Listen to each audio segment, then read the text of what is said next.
Last meeting I didn't really expect to be standing up here or have anything interesting to say. I'm still not sure that I have, but Brian wanted me to say it anyway. I thought I'd just toss in one thing here, since Brian Johns mentioned that program last night. I wonder if he read the credits. The producer of that show was Steve Jodrell, who was the late Norm's son. I wrote this so that I wouldn't go over time if possible. So I don't usually read things, but I will because I can ramble on forever like everyone else. On December the 4th, 1966, I was on the inaugural flight of an Aero Club Cessna 206 from Jandakot Airport to Macgillivray Oval. On the 7th of October 2008, I was on the inaugural flight of a Qantas A330 from Singapore to Learmonth. I've decided that I don't like inaugural flights anymore. They hurt. I woke in Singapore Hotel at 5 a.m. on the 7th of October to my wife's comment about it being hot and steamy. I told her that we didn't have time to do anything about that, to get up and get dressed. We had a plane to catch.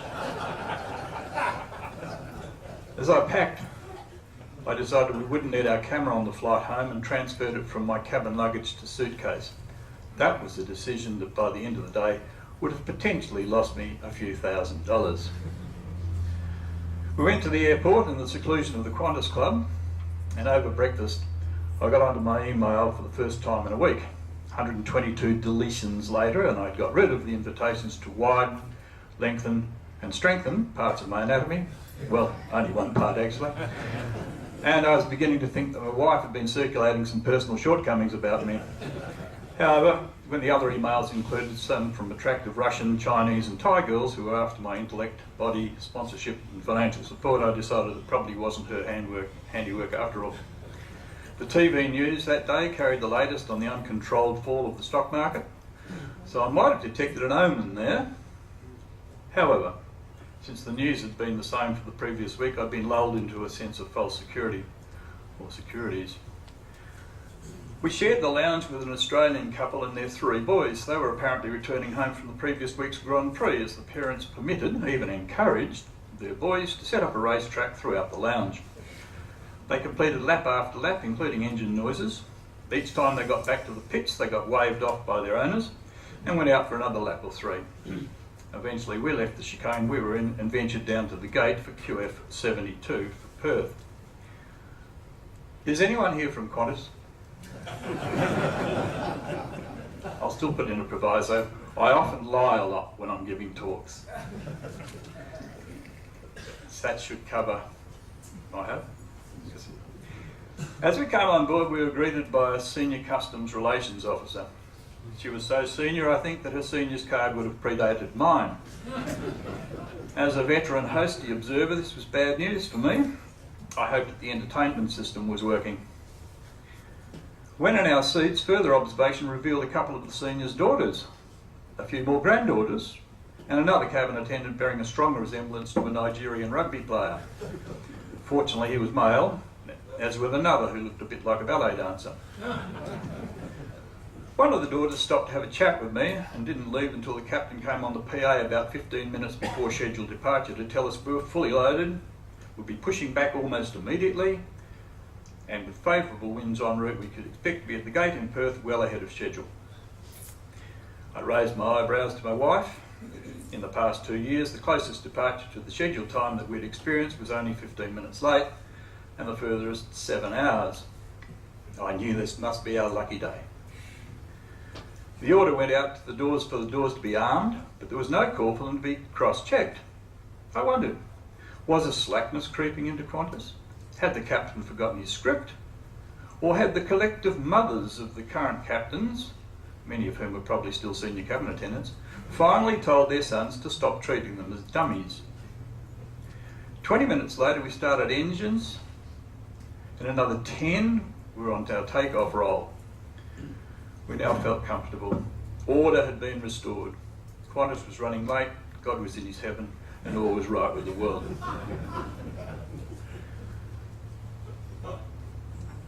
I forgot to tell you that's where we were. And this is where we're going.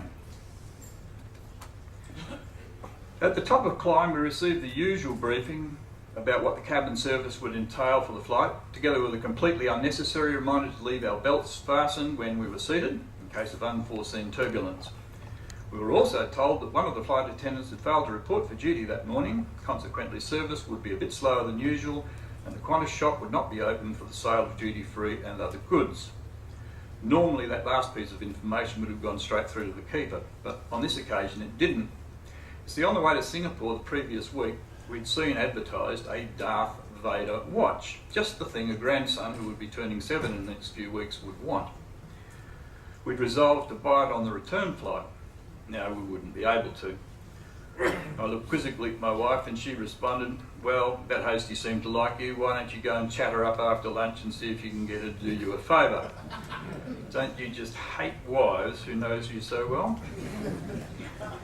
The flight proceeded normally for the next few hours, during which time lunch was served, and the only thing about flying that ever really scares me took place. The food trolley was parked right alongside me.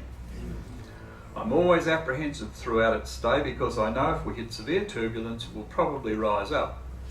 Where it then comes down will likely spell the end of anyone occupying that space. It also occurred to me that the rugby player driving it was heavier than the trolley, so there were actually two hazards. Fortunately, the objects of my apprehension moved down the aisle, as they always have done, and my blood pressure dropped back to a comfortable 220. A respectable time after lunch, I left my dozing wife and wandered down to the rear galley to speak nicely to the friendly flight attendant, to plead my case, and to ask if there was any way that she could obtain that watch for me. She listened politely, then replied that she would need to go to the forward cabin and present my case to a nana. I don't know whether it's typical of Qantas or just Generation Y, but she hasn't got back to me yet. As I stood by her seat, I noticed the rugby player chatting with a young couple only 2 metres away from me in an aisle leading from the galley back into the tail. When one of the couple came back to the galley to replenish her glass of red, I briefly exchanged pleasantries with a petite, attractive, well-proportioned blonde in jeans and yellow top, who I hardly noticed. Quite unexpectedly, there was a power reduction on both engines. Curiously, I raised the screen on the rear exit door and looked out to see where we were. I noted that we were approaching Northwest Cape and I could see the coast off in the direction of Onslow. I closed the screen and wondered about the power reduction. Had the crew sensed clear air turbulence, or were we changing level for air traffic control purposes? Then, in an instant, my world changed. That's Brian's view of my world. He must have been outside. Standing there, I suddenly experienced a force thrusting me towards the floor. That ceased abruptly, and the ceiling slammed me in the back. Then, from a horizontal position, I found myself contemplating the floor below me. I knew I had been hurt, and I couldn't move off the ceiling. I could feel it pushing me down, but I wasn't going anywhere. The previous quietness of the cabin had changed to mayhem, punctuated by sounds of breaking glass, screaming and yelling people, and a rapidly increasing outside air noise. I realised that we had a problem, but having already considered that the power reduction may have been associated with impending clear air turbulence, I thought I knew what was happening.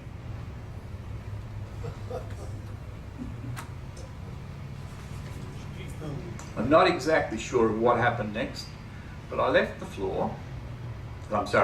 the roof and fell towards the floor.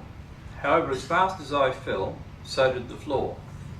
And I recognised the sensation of weightlessness which I had experienced 35 years previously in a bump manoeuvre in an Orion.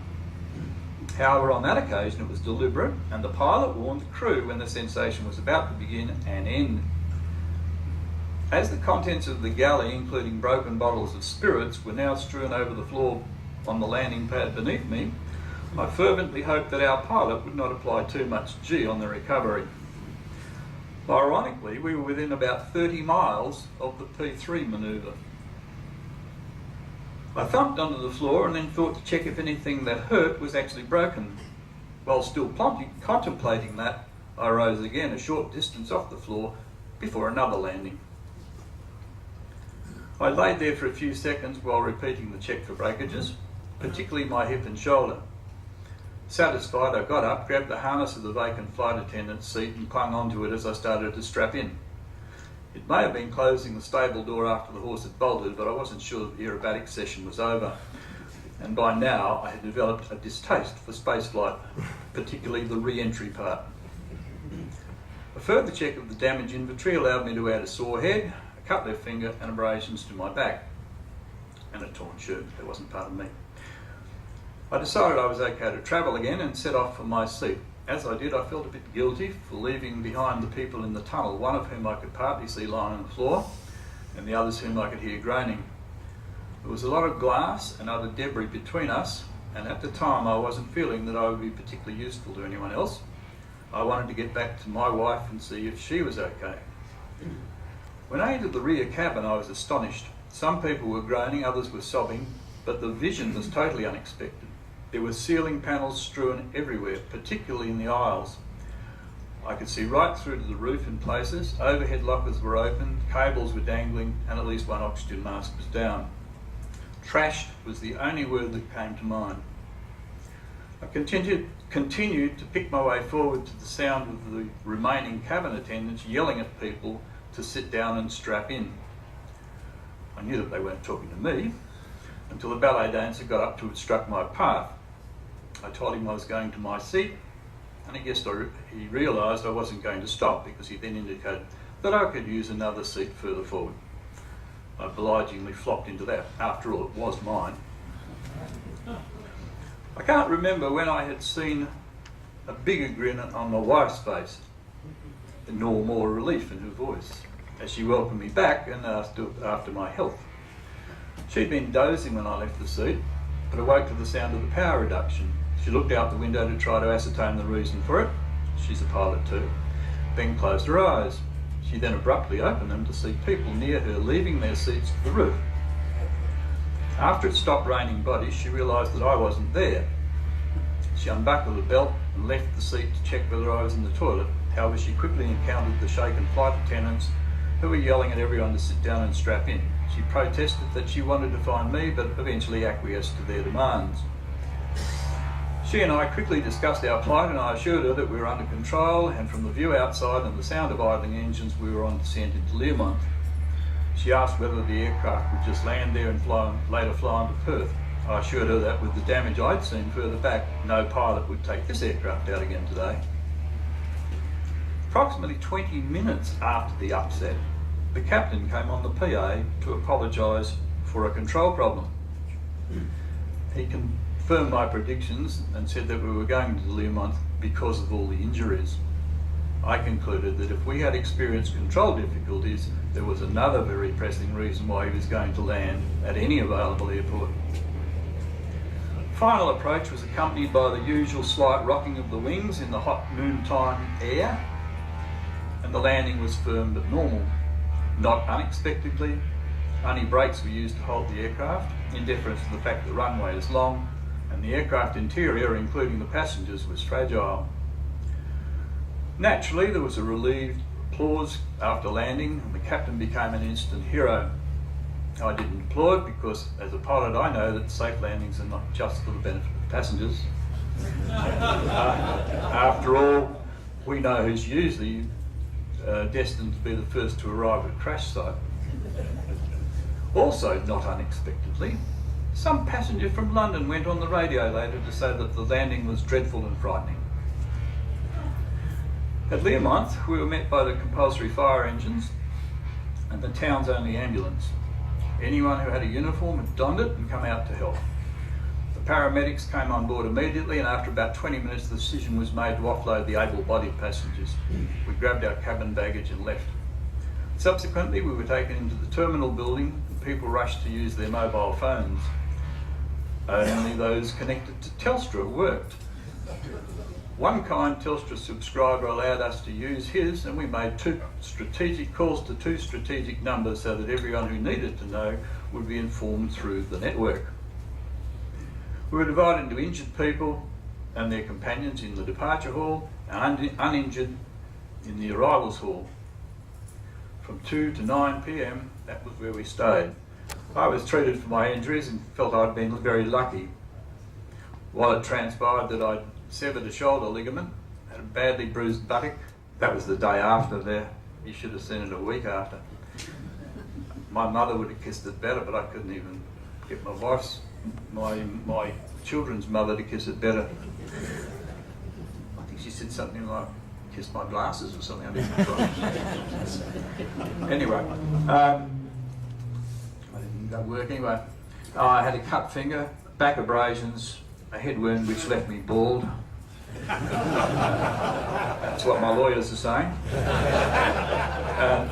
The other three in my area at the time of the upset, as opposed to me, the other three had head and spinal injuries and broken limbs, and they all spilt their wine. They went home with the Flying Doctor Service. Qantas took a 767 off the Perth-Melbourne flight, and in company with a 717 it came to Learmonth to collect us. However, an A330 and a Boeing 767 don't fit onto the domestic tarmac at Learmonth. And so the latter had to park on a taxiway a kilometre away on the RAAF side of the airfield. The injured were checked by doctors in the terminal building before being checked again at the gate on departure and again on the aircraft. Each time our names, together with those of our companions, were checked against the A330's manifest. The Exmouth bus fleet, comprising 3 Toyota coasters, was pressed into service to transport passengers to the 767. They had to travel in a convoy behind a follow-me vehicle, carrying only 54 people at a time between the three of them. On a 20-minute round trip, it took hours to shift over 200 people to the aircraft. Meanwhile, the 717 left to take the uninjured back to Perth. Having boarded the 767 at 9 o'clock and being told to expect to be in Perth at 11, people were feeling a little ragged, particularly those who had come through from London when we were still at Learmonth at 11.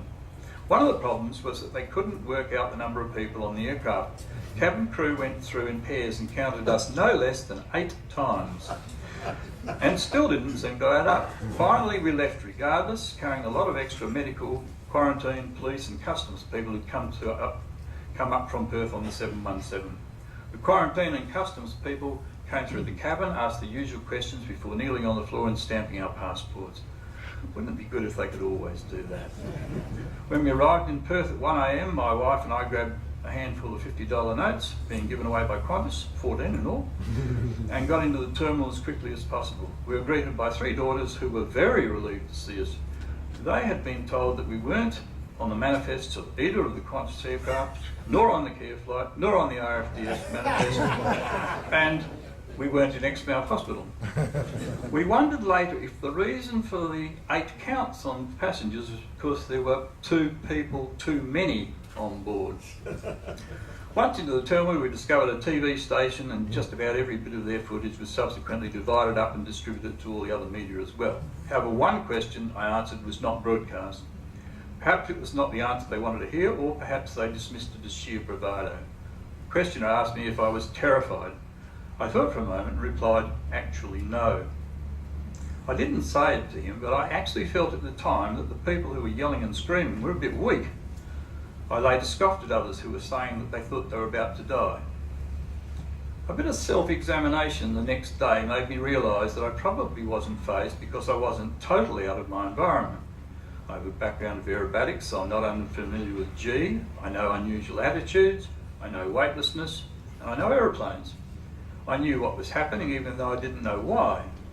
Had I known what I know now, I might not have been so self-assured. However, I have felt a bit of shame since that I did not recognise the terror that must have been felt by all those people who had not had my advantage. Another question that has since been asked of me is, how do I feel about continuing to fly Qantas? Well, I'll have to put on my thinking cap over that.